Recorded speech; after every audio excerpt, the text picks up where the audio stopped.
not use, or we can say when we did not use the technology, more of technology, then we were using the paper and the records, and in that records we used to store all the information related to whatever we were performing, the activities or the thing whatever we were performing. So we can say that these storage of data was done in the earlier days. How it was done? It was done in the form of papers and in the form of records.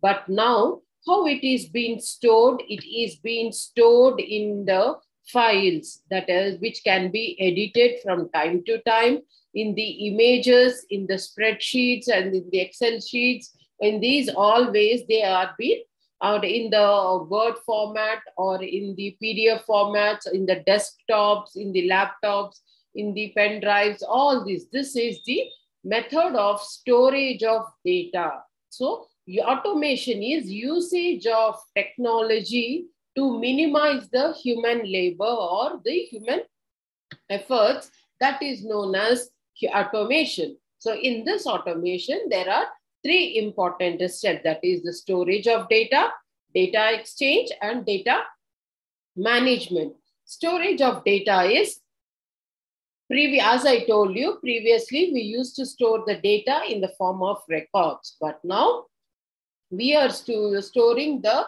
information or the data in the form of files, in the PDF files or in the Word documents, or in many of the other forms, and also on the laptops, on the desktops, or in the pen drives or CDs. All these are the types of, in the Excel sheets, these are the various forms of data storage, we can say. Now, what is the third one? The second one, data exchange. Now, data exchange is the exchange of information or the data with one and another. That is through, and if we are having now, we can take the example of the students or the teachers. Now the online classes on all these systems, we are exchanging the information. We are exchanging the information through emails, through PDF formats or voice mails. On all these types on the computers, we are exchanging the data. So that is a second important one, we can say, where the first one is the storage. Second one is the exchange of data. Then the third one is data management. Now, the data office automation systems are often used to track both short-term and long-term data in realms of financial plans, or we can say in the data management. Then now, how can this data can be managed? That is, in which form they are saving the data or recording the data. That is, this is a third important aspect, we can say, that is a data management. Then when we talk about these automation systems, that is very, very important. Now, what is the scope and objectives of this automation? The main important objective of our automation is to improve the productivity of offices and to minimize existing office procedures. That is the most important aspect of this data automation, is to improve the productivity, of the organization. How can we improve the productivity of the organization? Through when the data is stored in a very confidential manner, when this data is being stored in a very appropriate manner, and our years together, if the data is being stored, then there won't be more of paperwork, there will be no more of records keeping. So when there won't be any we can say that many people, they don't like writing, they don't like filing the papers, they don't like maintaining their records here because they occupy huge spaces. It is a cumbersome procedure to maintain the records. We mostly come across in the government departments where these things, they are being maintained in a very appropriate manner. That is, if we ask for a file or anything in a particular, they search, and they say that come after some time because we are unable to find your record or the paper, whatever you are asking for, because there are n number of papers and the records. So we can say that the most important objective of this automation is it increases the productivity. Now, how can it increase the productivity? If you are saving the information in just in a pen drive or in your mail or in your on the desktop, you just click a button, you will get all the relevant information, and you can share the information within no time. You need not search for many times, and you need not waste the time also. With that, what happens? The employee's productivity, that is the work of him, will get enhanced, and he will work in a better manner, we can say. So this is we can say that this is the most important objective of this automation. Then we can say that it also reduces the manpower. That automation reduces the manpower. That is, if there are 10 people working to maintain the records, to keep the records in system, to keep in the order, year-wise order, month-wise order, and if they are entry of those records in the registers, when this and the cleaning of those registers from time to time, keeping the record of what has been sent out, what is there in them, with them, all these, when these procedures, when they are being carried out, we can say that this is a cumbersome procedure and more manpower is needed to do this activity. So we can say that through this automation, through the storage of data in a simple desktop or in a file, the manpower also becomes low. That is, only 1 or 2 persons are needed, and 7 to 8 persons can be used for other purposes. So the usage of manpower will be less enough, which will help the management and the organization to go on with more productive works. So this we can say that this is a very important objective of the office automation.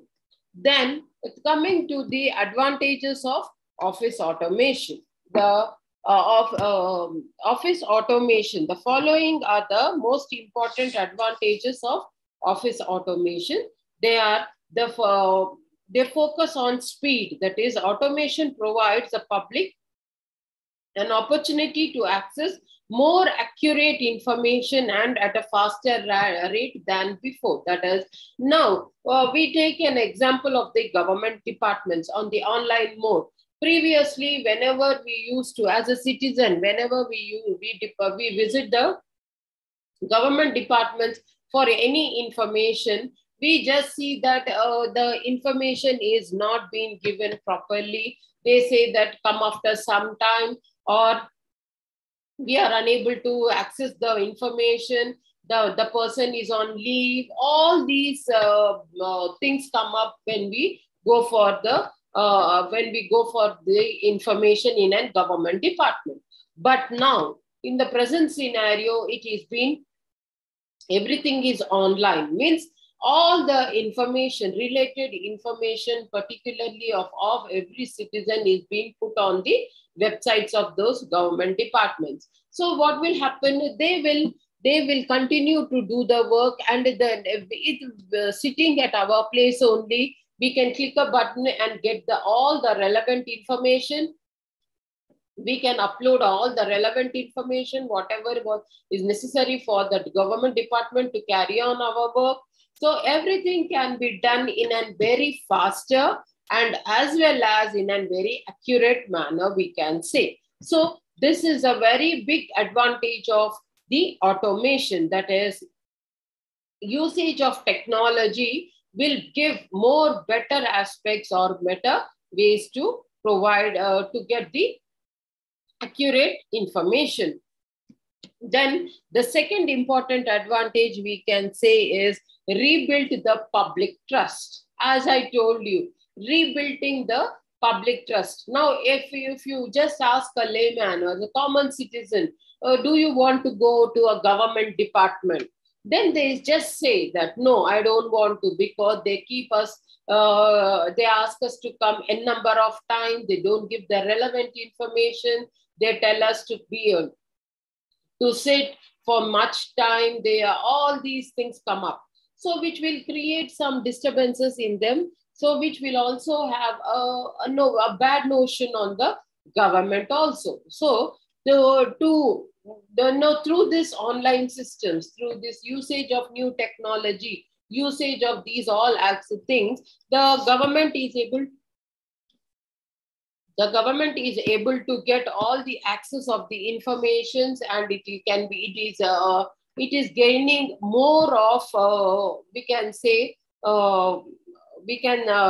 public trust, or the trust of the public is being gained slowly by the government when it has gone for this online systems. So we can say that rebuilding of public trust is a very, very important point to be remembered because when we are talking about automation. Now, what is automation? Usage of information technology in processing the data or in carrying of the information. So this is a second important advantage. Then the third one is saving money. As we discussed, that multiple people carrying out the services will bring about more cumbersome procedures, because everybody may not be able to do the work in the simplest manner or in better coordination. So there might be a lot of disturbances occurring between them, which might create many hurdles in the system. So there might be a lot of money also being utilized in this usage of the manpower. So as we have taken the example of 10 people carrying out the work, with this automation, with the usage of technology, maybe 3 to 4 people will be working on them, and more the other numbers might be given other jobs or other work to enhance their productivity, and which will also save money as well as time, because there is no need of paying salaries to the other people. There is no need of paying more of overtime. There is the only laptops, and there is no need of usage of more of paper, storage capacity of rooms, all these, the huge spaces, all these can be avoided, and only in a system, everything can be stored, and that system can be put in one side of the corner of the room. So which will also help the organization to go on with better productivity also. So the third important one we can say is saving money. Automation saves money of the organizations. Then the fourth one is achieving innovations, as we discussed.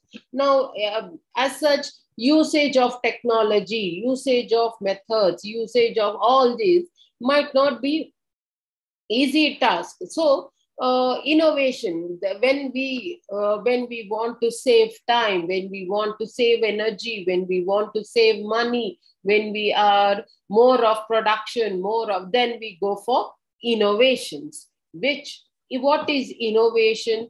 It's just searching better aspects to perform in a very quality manner. That is known as innovation. That is a better ideas to perform.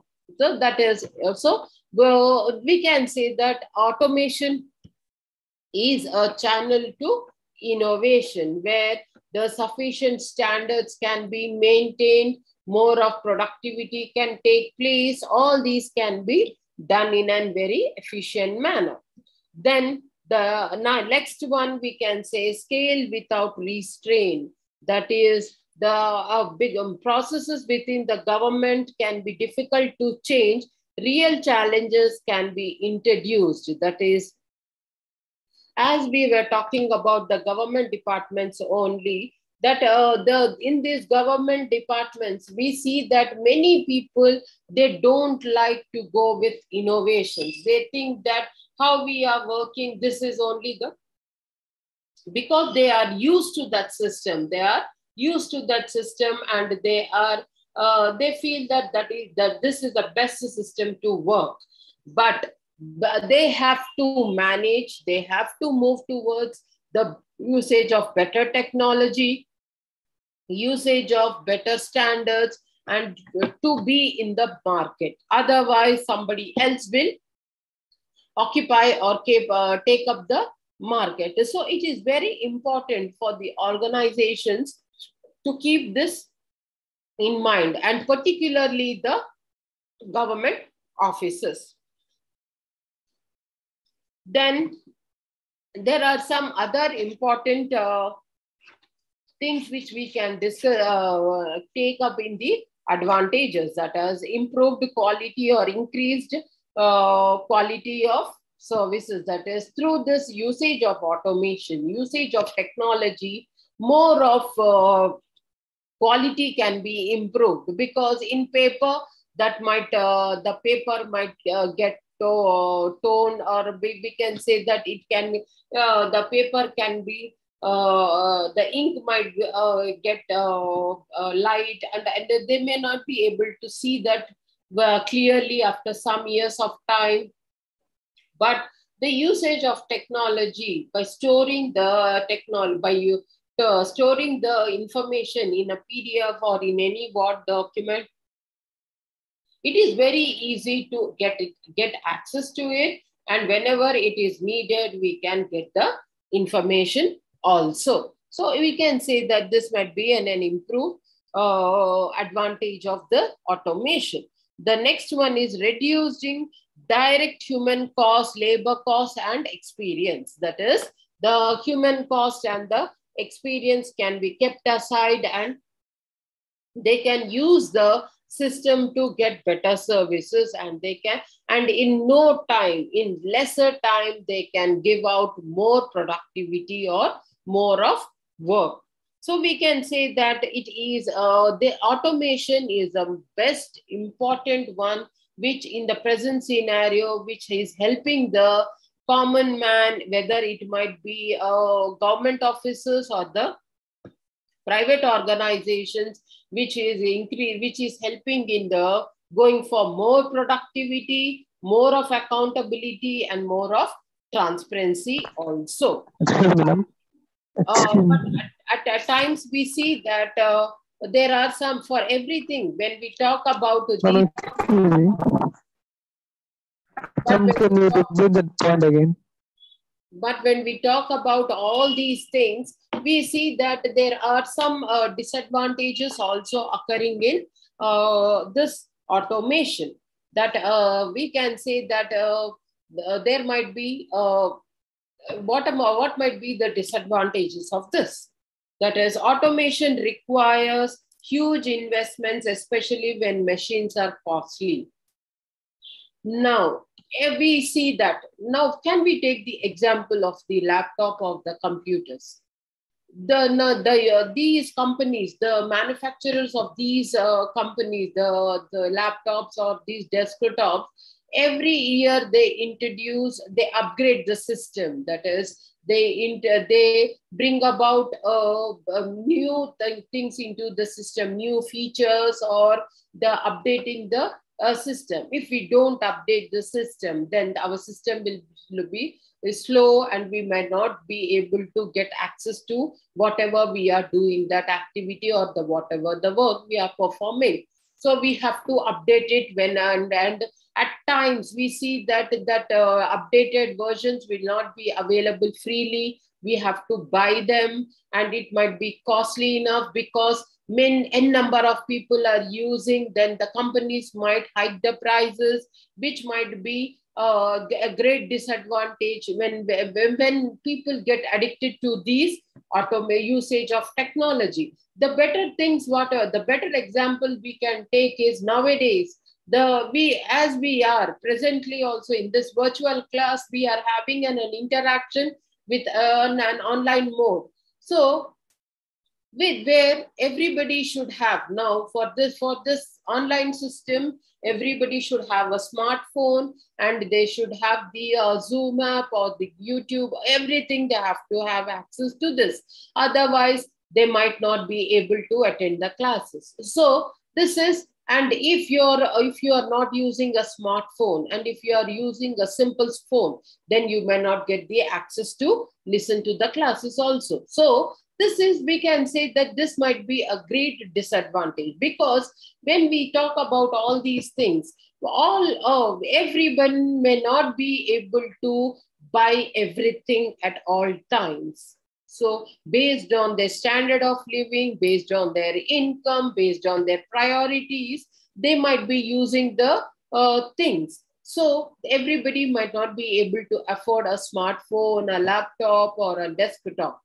And the another important thing is the network connectivity also. We see our friends, many of them, they attend classes from remote villages also, where there might not be good connectivity, good, which might be they might be enthusiastic in attending the classes, but because of this poor connectivity, because of all these hurdles, because of they might not have this smartphones, this might create some problems or hurdles in the attending the classes. So we can say, but if, and on the other side, if there are physical classes, they might attend the classes because it might be nearer to them. But I say that for everything, there are advantages and disadvantages also.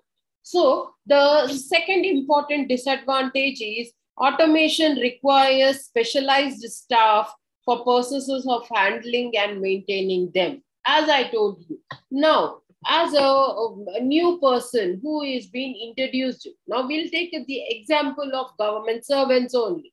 These government servants, they were not ready to, when the usage of ICT, when the usage of technology was introduced in the government departments, many of the officers, many of the government servants, did not show interest in learning about the usage of these things, because they think that from years together we had been using paper, and it is a very friendly one, and we can whatever we want, we can write it, and we will be easy. But so they will feel that our work, whatever we are doing, is easy to access.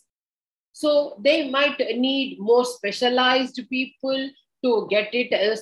For that reason only, we see many times that whenever the organization introduces anything, they call the experts who have better knowledge in these things, and they make the work simpler, and they conduct training programs for the employees to work better, in a better manner, we can say.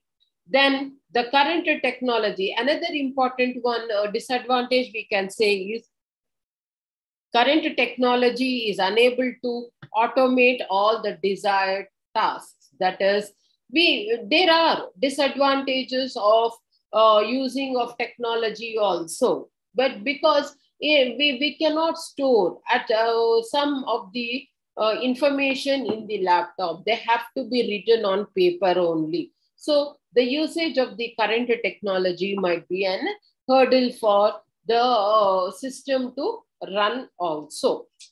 So we can say that the automation is we can say that automation is a boon as well as a bane. That is, boon means it is an advantageous process, and as well as it is a disadvantageous process as well, compared to, because both of them, it might be the advantageous part or the disadvantageous part. In both the aspects, they have different things to perform, and we can say that the organizations, how they take it, how they prove it, how they reciprocate to that, how they show, it also matters a lot. And it is up to the organizations and the employees working in that organizations, how they take that technology, how they imbibe that technology, usage of technology into them, which might create as a boon, or which might come out as a boon, and they might get more profits, go for more productivity, get more of information, storage of data might be more, all this. But at the same time, if the organization is unable to get access to the technology, usage of technology, or if more of expertise has to be used, all these, then it might be not a very good advantage for them. So it might prove as a disadvantage also. So this is all about automation. The 13th topic, unit 13 in block 5. The last topic in our syllabus is unit 14, that is office services. The office services that now, what is office services? The process of information sharing, as in the initial classes we discussed, the information sharing, communication, all these come under the offices process. So we can say that public administration is a complex process involving coordination of 4 major elements. What are those 4 major elements? They are men, material, machines, and money. 4 M's. So now what are these 4 M's? Men, material, machine, and money. Without men, the organization cannot work on its own. Without material also, with only human beings, the work may not be able to carry it out. Then the machine, money, that is, without the financial assistance, without the monetary assistance, the work may not be able to carry it out. Then material, what has to be done, what material has to be used, when it has to be used, how it has to be used, who will use this material, everything. Means each one of them have their own role to play, and when all the 4 elements come together only, the work can be carried out in an organization. Without men, without material, without machine, without money, nothing can be done. Even if any one of the element is being taken out or moved or removed from the organization may not be able to flourish. Because if men are there, then only they can buy the material, what is necessary for the manufacturing process. To manufacture that material, to process that material, machines are used. And to bring all these 3 together, men, material, and machines, money is required.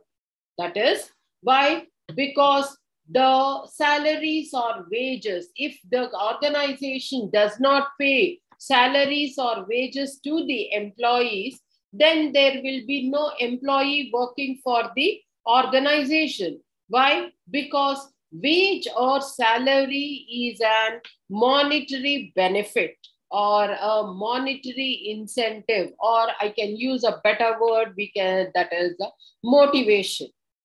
Because if we are getting something, or when we give our man hours in return, then only we will give out our man hours. Otherwise, nobody will do it. So it is very important to the organization that it should provide remuneration or wage or salary to the people who are working with the organization.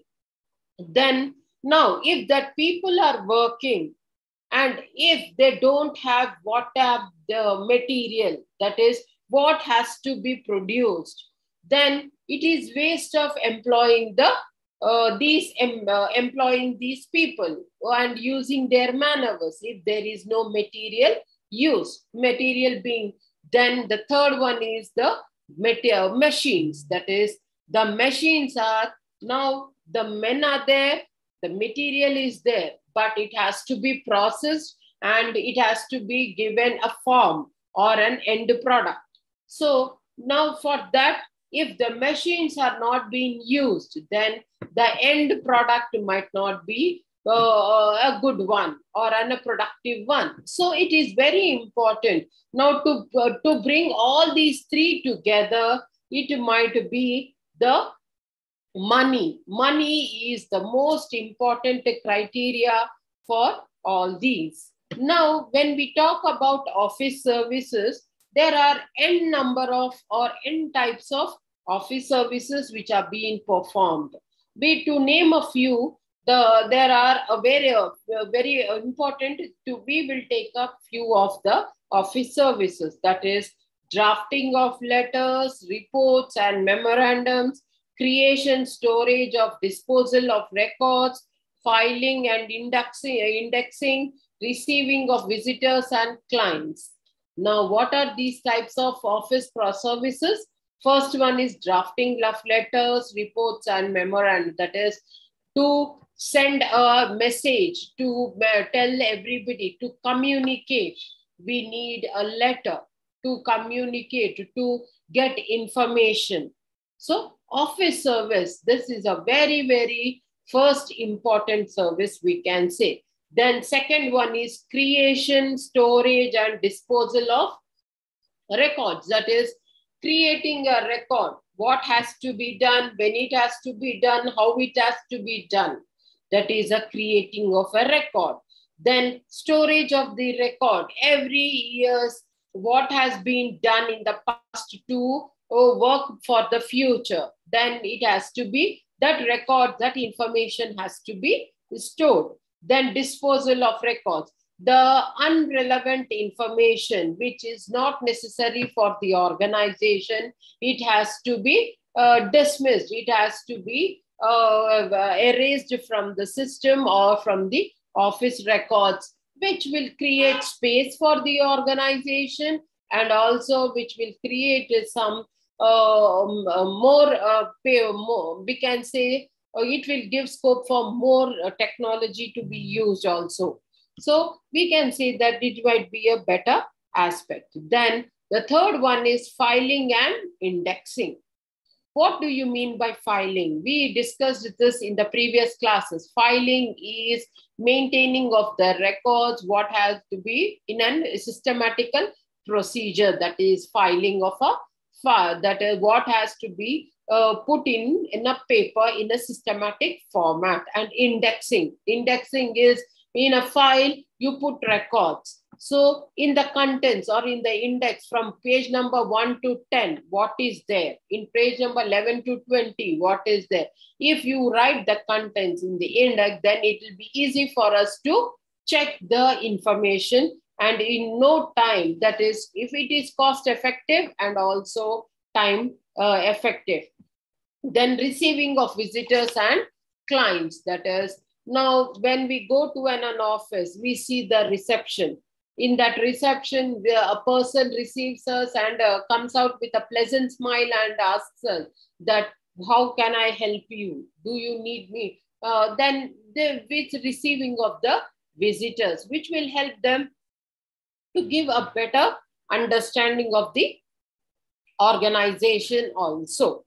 So this creates a very good ambience or a very good atmosphere for them. Then the next one is forms design and forms control. Now, what is forms design and forms control? We discussed forms control and forms design.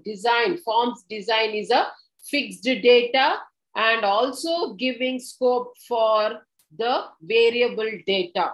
That is fixed data is name, as I told you before in the before classes, the name, qualification, age, that is a fixed data. They are asking you. The variable data, giving scope for the variable data is n number of students applying for the courses, they write their name. Name means the variable data, the people who are entering that data, and it will differ from person to person. That is the variable data. Then received, processing and dispatch of mails. That is receiving what all mails they received. It might be through a physical form, that is through post, and also through emails, fax machines, on all these, and it has to be processed also. Processed means which mail has to be kept where, which letter has to be kept where, all this has to be processed, and they have to be dispatched also. Dispatched means, now, for example, if the organization gets 2 letters for the finance department, 2 letters for the production department, 2 letters for the HR department, 2 appointment letters, 2 for resignations, like that. Then dispatching of these mails, that is, which are relevant to that particular department. The particular finance department getting the information of the finance only. Likewise, it will help the organization to get a better prospects. So these are all the important types of office services which are being rendered by the organizations, and which help the organizations to perform their activities in a very efficient and effective manner, we can say. Then what are the reception services? Reception services, we all know that it is, we can say, it is the mirror of the office. Why? Because once when a person enters into the office, we see the reception. That is, the person, it might be a male or a female, whoever, if they receive with a broad smile, then the visitor will feel that, yes, I might get a perfect answer to my queries. But if somebody just irritates and says that, please wait for some time, I will tell you, I'll talk to you later, which will create some disturbances in the people's mind, and also which might create some disturbance in there, and the ambience of that and the picture of the organization also might affect the people. So it might create some unorderly things also. Then the second services, the first one is the reception service. The second services is a mailing service. Now in the mailing service, we come across the outward incoming or inward mail, and outgoing or outward mail. Incoming or inward mail is the mails which come to the organization, that is the inward mail. Outward mail is the information which goes out from the organization, that is known as an outward mail, outward services. So this is an important mailing service which can be seen in the office organizations. In both of the aspects, the inward and the outward, mostly we talk about the post offices, that is the postal systems, which will help the organizations to create better facilities and to create more efficiency in the organizations. Now, we will talk about another important point in this is centralization of office services. Now, what do we mean by centralization of office services? That is provision of office services where all are being established at one unit and then they are being distributed. Why? Because now what is the need of this? This has a very huge or advantageous one, because centrally means if the information is being given at one place, then all information will be at one place, and whatever is needed, whenever it is needed, it can be distributed. It can be distributed however the organization wants. So why? Because there might be some confidential information. Unknowingly, the employee might share that confidential information with the people who are not related also. Then it might create some hurdles or disturbances in the organization. So this might give some, so the centralized mailing systems or centralized office services will help the organizations to work more efficiently.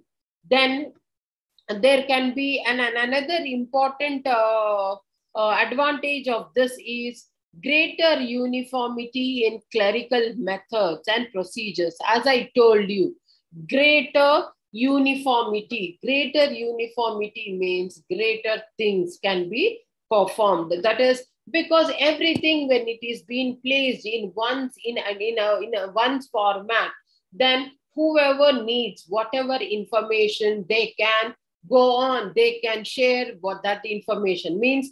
What is needed, when it is needed, that information only will be shared, and other information will be in the database only, or with the person who is taking care of the centralized office system, which will give a scope for better understanding. There will reduce misunderstandings, and also there will be no creation of favoritism, because everything information is kept at one place. So there will be no hassle, no things where the people will they will not understand that, okay, the information whatever we are having has to be given, shared only through a proper channel. With this, what happens? There will be no scope for misunderstandings, or no scope for more of a favoritism, we can say. And we can also say that through this office services, so through this centralized office services, the more of it might be economical also, because all the information will be kept at one place or with a one person, which will also help that person to move on with and economically. That is, there is no need to send that person to the departments, and there is no need of explanation. Whoever is needed, whoever is in need of that information, that person will come, that person will have that information, and that person will take that information. Means based on the situation, circumstances, and the importance of that information, the office services have to be utilized. And when we are taking up the centralized office services, we can say that because of this office services, everybody will be able to perform their activities and duties in a better manner, without any repercussions, or without any showing of favoritisms, or all these things, which will also create a better understanding between the management, the employees, and as well as the other organizations in the competitive world. Because an organization has to work in coordination with other organizations to improve their business and to improve the market also. So if they don't have a centralized one, then they have to depend on that individual departments. And if that individual department does not work properly, then they might lose that time, which might create some disturbances in sharing of information, and which might create some disturbances, and they might lose the clients also. So this all will create a lot of disturbances. So we can say that the centralized services can be used in a better manner to create more of productivity, to create more of transparency, and also accountability, whereby the organization can go for better decision making based on the situations, circumstances, and also in a better manner. So we can say that office services, the performance of office is one aspect, and provision of the office services is another aspect. And the organization has to keep in mind that whom they are recruiting, who are being placed, because in all the departments, new freshers cannot be recruited. And in some cases, expertise who have better knowledge, who have the experts have to be given priority, have to be given place to them to work efficiently, because the person who is very new to the organization, and if he is being given a higher position, he might not be able to do justice to his job, because he only don't know what he is working for, what are the means the in the latter years what the organization has done, what is the basic structure presently. So it at times the organization, when it is going for improving its office services, the organization should keep in mind that when whom has to be given what place, when they have to be given in what aspects they have to be recruited. In all these cases, they have to be taken into considerations. So this is all about office services in the unit 14. So with this, we have concluded our syllabus of public office administration. So if you have any doubts regarding this topic or in the previous topics, we have 2 minutes of time. We can discuss. Yes, if you have any doubts regarding the topic in the today's topic or in the other topics, you can come out and you can share. We can discuss. If you want me to clarify anything, I'm ready to clarify. I'm here.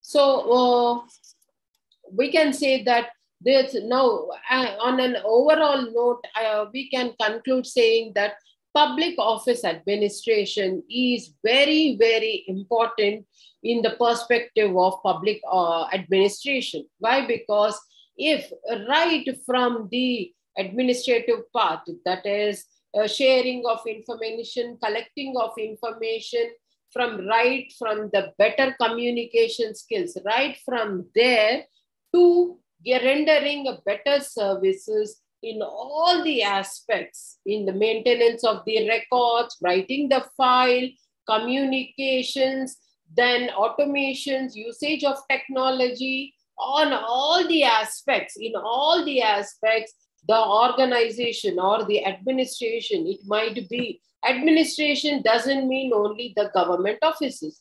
Administration means public office organizations as well as private organizations. So in all these aspects, administration is very, very important. That is the public office administration.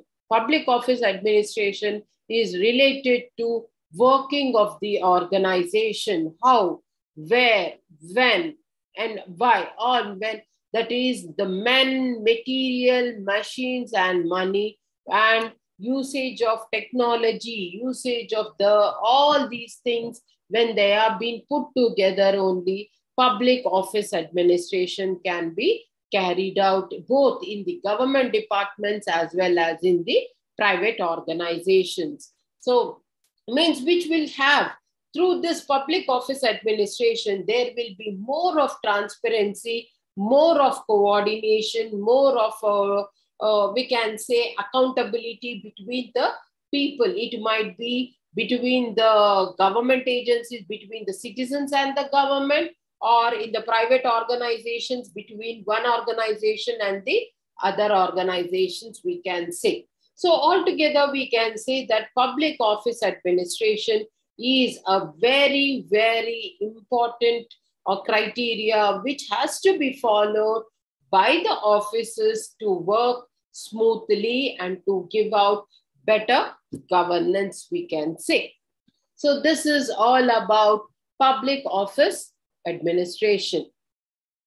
Thank you. Thank you, ma'am.